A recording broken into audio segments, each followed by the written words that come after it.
मेरा नाम समीर है और मैं एक म्यूज़िशियन हूँ या था पता नहीं।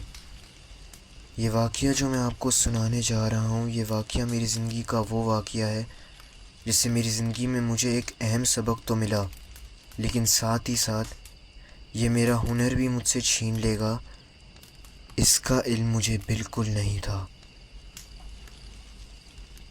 एक टाइम पे मैं बहुत बड़े आर्टिस्ट बनने का ख्वाब रखता था और मेरे ये ख्वाब पूरा भी हो रहा था।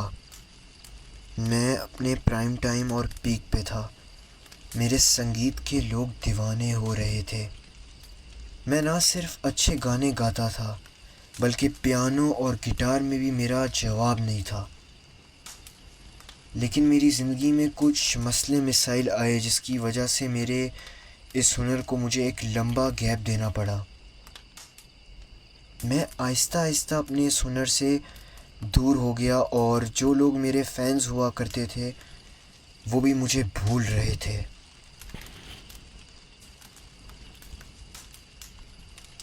लेकिन मैंने हार मानने के बजाय कम बैक करने की सोची और अपनी पूरी लगन से और मेहनत से गाने लिखने में और संगीत बनाने में जान लगा दी। लेकिन कोई फ़ायदा नहीं हो रहा था। लोग मुझे भूल चुके थे और इसका ज़िम्मेदार था मेरे कॉलेज में आया हुआ एक नया लड़का, बिलाल। बिलाल भी मेरी तरह एक म्यूज़िशियन था, सिंगर था, और वो भी गाना गाता और शॉर्ट्स बना के अपने सोशल मीडिया पेजेस पर डालता था। और लोग उसकी आवाज़, उसकी संगीत, उसके पीछे पागल थे। उसको मेरे कॉलेज में आए हुए सिर्फ 1 साल हुआ था, लेकिन 1 साल में लिटरली वो इतनी ज़्यादा इज्जत कमा चुका था जितनी कोई कलाकार 10 साल में भी नहीं कमा सकता। ये सब देखकर मैं बहुत हैरान था। खैर, हमारे कॉलेज में कुछ दिन बाद एक सिंगिंग का कंपटीशन होने लगा था और इस कंपटीशन में बड़े बड़े जजेस आने वाले थे। और इस मुकाबले में मैं, मेरे और बिलाल के सिवा 3 लड़के और थे। लेकिन मैं तो फुल मोटिवेटेड था। मुझे ऐसा लग रहा था कि यही मेरा चांस है कमबैक करने का, बिलाल से अपनी ऑडियंस वापस लेने का और अपनी रेपुटेशन वापस फिर लेने का। मैं ये मौका बिल्कुल नहीं गंवाना चाहता था। मैंने बहुत मेहनत की उस दिन के लिए और आखिरकार वो दिन आ गया। कंपटीशन में सब अपने हुनर की कारकर्दगी दिखा रहे थे। बिलाल ने जो परफॉर्मेंस दी, मैं एक बात ज़रूर कहूँगा, वो बेइंतहा लाजवाब थी। ऑडियंस का शोर उसके गाना गाते हुए ऐसे था जैसे वर्ल्ड कप मैच में कोई टीम जीती हो। सब लोग उसका नाम चिल्ला चिल्ला कर नाम ले रहे थे, बेलाल बेलाल। और मैं ये सब देख के गुस्से में जली जा रहा था। बिलाल की परफॉर्मेंस देखकर मैं ऑलरेडी डीमोटिवेट हो चुका था और जब मेरी बारी आई परफॉर्म करने की तो ऑडियंस ने मुझे ऐसे इग्नोर किया जैसे मैं वहाँ हूँ ही नहीं। मेरे ख्वाब मेरे सामने पानी में डूब गए और बिलाल ये बाजी मुझसे ले गया। अब वो मेरा ख्वाब जी रहा था। इस सब के बाद मैं बेइंतहा बिलाल से जेलस फील करने लगा। मेरी ये जलन अब नफरत में बदल चुकी थी उसके लिए। बिलाल को इतना कामयाब देखकर मैं रोज तड़पता था मेंटली, और ये सब होते हुए मेरा और मेरी और भी चीज़ों से ध्यान हटने लगा था। पढ़ाई, कामकाज, घर वाले, इन सब से मैं दूर रहने लगा। मैं सिर्फ दिन रात बिलाल को हर्ट करने के बारे में सोचता, उससे जलता। और एक दिन ये नफरत इतनी हद पार कर गई कि मैं बिलाल को स्टॉक तक करने लगा।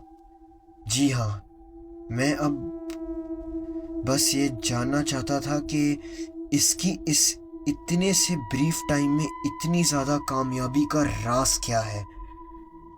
और मेरे इस काम में मेरे साथ शामिल वो बाकी 3 लड़के भी थे जो कंपटीशन में थे, क्योंकि बिलाल ने उनका ख्वाब भी उनसे छीन लिया था।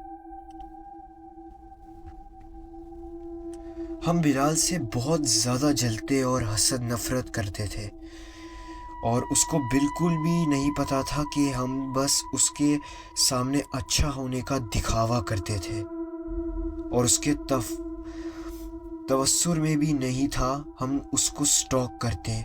सिर्फ उसकी कामयाबी का ग्रुप में से एक लड़का भागते हुए आया, गहरी गहरी सांस लेते हुए, जो बिलाल को उसकी म्यूज़िक क्लासेस देने के बाद स्टॉक करता था। और उसने हमें बताया कि बिलाल के फादर, जो एक पुलिस ऑफिसर हैं, वो कुछ दिन के लिए शहर से बाहर गए हैं। और फिर उसने हमें बताया कि कल रात जब मैं उसको स्टॉक कर रहा था तो मैं उसके घर तक गया था, तो बिलाल के कमरे से मुझे कुछ धुआं धुआं निकलते हुए नजर आया, और उसका पूरा कमरा लाल बत्ती से रोशन था। Strange isn't it? ये सुनकर हमें कुछ दिलचस्पी हुई। हमें पहले ही शक था कि ज़रूर कुछ गड़बड़ है, और हमने फैसला किया कि हम आधी रात को बिलाल के घर में जाएंगे और उस राज का पता लगाएंगे। उस ग्रुप में मैं सिर्फ ऐसा था जिसने सोचा कि ऐसा करना सही है कि नहीं, क्योंकि हम ये ना भूलें कि वो पुलिस वाले का बेटा है और वो बहुत ज़्यादा फेमस भी है, और ऐसा करने से हम सब एक बहुत बड़ी मुसीबत में फंस सकते हैं, जो कि हम फंसने भी वाले थे। खैर, वो रात आ गई। हम सब लगभग रात के 1 बजे बिलाल के लाउंज में खुद गए और किचन की खिड़की को तोड़ के घर के अंदर दाखिल हो गए। हम सब बहुत ज़्यादा डरे हुए भी थे। उसका घर बहुत ज़्यादा बड़ा बंगला था, और रात के वक्त वहाँ बहुत ज़्यादा खामोशी थी। हम आराम आराम से सीढ़ियाँ चढ़ते हुए ऊपर की ओर जा रहे थे। तभी उस घर की लाइट चली गई। हमें कुछ समझ नहीं आया कि ये क्या हुआ। वो एक अच्छा खासा अमीरों का एरिया था, वीआईपी एरिया था, और वहाँ लाइट इस तरह रात को नहीं जा सकती थी। लेकिन अब हमारा काम मुश्किल हो रहा था। हम सब अपने अपने फ़ोन की टॉर्चेस जलाईं, और तभी एक दोस्त ने फैसला किया कि सब अलग अलग हो जाएं और इस घर का जायजा लें और उस बिलाल को ढूंढें। मैंने कहा, इस तरह अगर साथ साथ रहे तो ज़्यादा अच्छा रहेगा। हमारे फ़ोन की टॉर्चेस से भी हमें फ़ायदा हो रहा है। तुम सबको अलग क्यों कर रहे हो? वो बंदा हम सब में से ग्रुप में बड़ा था, और उससे आर्ग्यू हम इतनी ज़्यादा नहीं कर सकते थे, क्योंकि वो गुंडा टाइप भी था। इसीलिए मजबूर होके हमने उसकी बात मान ली और अलहदा हो गए। मैं इस फैसले से बिल्कुल खुश नहीं था, और मुझे अब ऐसा करने पर अच्छी खुशबू भी नहीं आ रही थी। मेरे दिमाग में तब आया कि मैंने गलत कर दिया है। तभी मुझे ड्राइंग रूम वाले कमरे से आवाज़ सुनाई दी। मैंने जब खोल के देखा तो वहाँ पे कोई भी नहीं था। बहुत ज़्यादा अंधेरा था। वो ड्राइंग रूम तो ज़रूर था, लेकिन वो कहीं से लग नहीं रहा था। वो कमरा बहुत ज़्यादा अजीब सी बेचैनी महसूस करा रहा था। बड़े बड़े और मॉडर्न घर में इस तरह का कमरा भी हो सकता था, ये देख के मैं काफ़ी हैरान हुआ। दीवारों पर कुछ अजीब अजीब सी तस्वीरें थीं, जिसपे पता नहीं कौन सी जुबान पे कुछ लिखा था। मुझे कुछ समझ नहीं आ रही थी और मैं बाहर आया। उस कमरे से निकलने के बाद मुझे ऐसा लगा जैसे मैं किसी तंग गंदी सी जगह से बाहर आया हूं। मेरा दिल कर रहा था कि मैं फौरन उस घर से बाहर निकल जाऊं। बहुत मनूसियत फील हो रही थी उस घर में, लेकिन अपने साथियों को छोड़ के तो मैं बिल्कुल नहीं जा सकता था। इसीलिए अब उस घर की तलाशी लेने के बजाय मैं उन सब को ढूंढने लग गया। मैं आहिस्ता आहिस्ता उन सबको आवाजें भी दे रहा था, उनका नाम लेकर। मुझे उस घर में किसी और के होने का एहसास हो रहा था, जैसे मुझे कोई देख रहा हो, कोई मुझ पे नजर रखे हो। और तभी मैंने नीचे से किसी के चीखने की आवाज सुनी। मैं किसी बाइक की रफ्तार से नीचे गया। ये आवाज उसी ड्राइंग रूम वाले कमरे से आई थी। उस कमरे से एक बहुत अजीब सी रोशनी बाहर आ रही थी। मैंने अपने दिल पे हाथ रखते हुए वो दरवाजा खोला और जो देखा उसने मेरी जान ही निकाल दी। मेरे साथी जमीन पर नीचे गिरे हुए थे और उन्हें देख के ऐसा लग रहा था जैसे वो जिंदा भी ना हो। उनकी बॉडी पूरी ब्लू थी और उनके साथ ही बिलाल खड़ा था। उसकी आंखें सफेद थीं, उसका पूरा हुलिया बदला हुआ था और उसने मुझे देखते ही मेरे ऊपर कुछ पड़ के फूंका।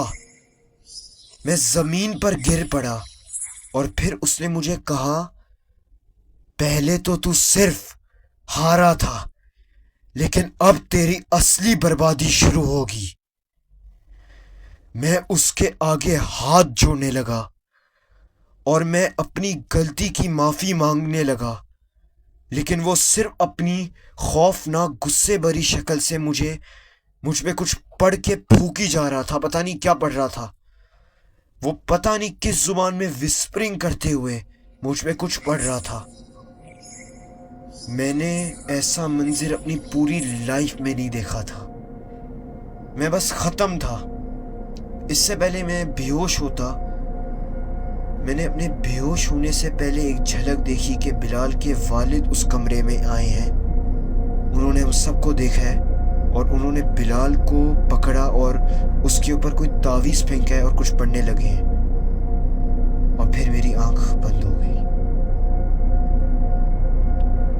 जब मेरी आंख खुली तो मैंने अपने आप को एक बहुत गंदी और भयानक सी जगह में पाया, जहां पे मैंने देखा कि बहुत सारे भयानक अजीब अजीब से लोग थे जो मुझे गालियां दे रहे हैं, मुझ पे चीजें पत्थर वगैरह फेंक रहे हैं। और जो बिलाल पढ़ रहा था वो सारे भी वही पढ़ के मुझ पे फूंक रहे थे।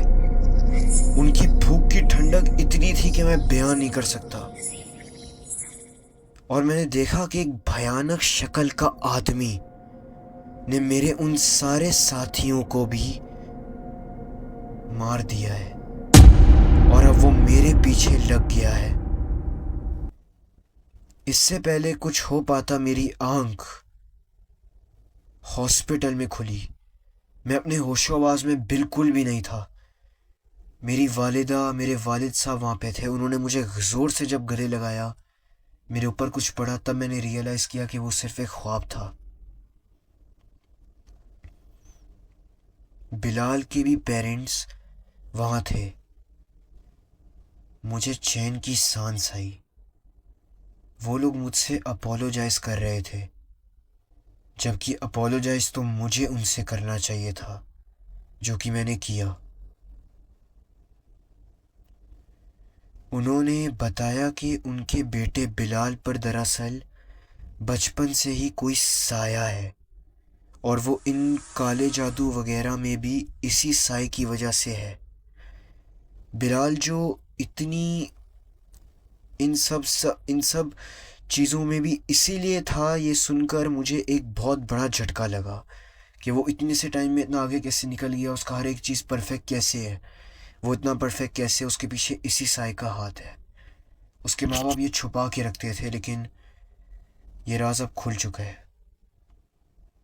ये सुनकर मुझे काफ़ी ज़्यादा हैरानगी हुई और अपने किए पे पछतावा भी हुआ, और मुझे अपने किए पर बहुत ज़्यादा पछतावा भी हुआ।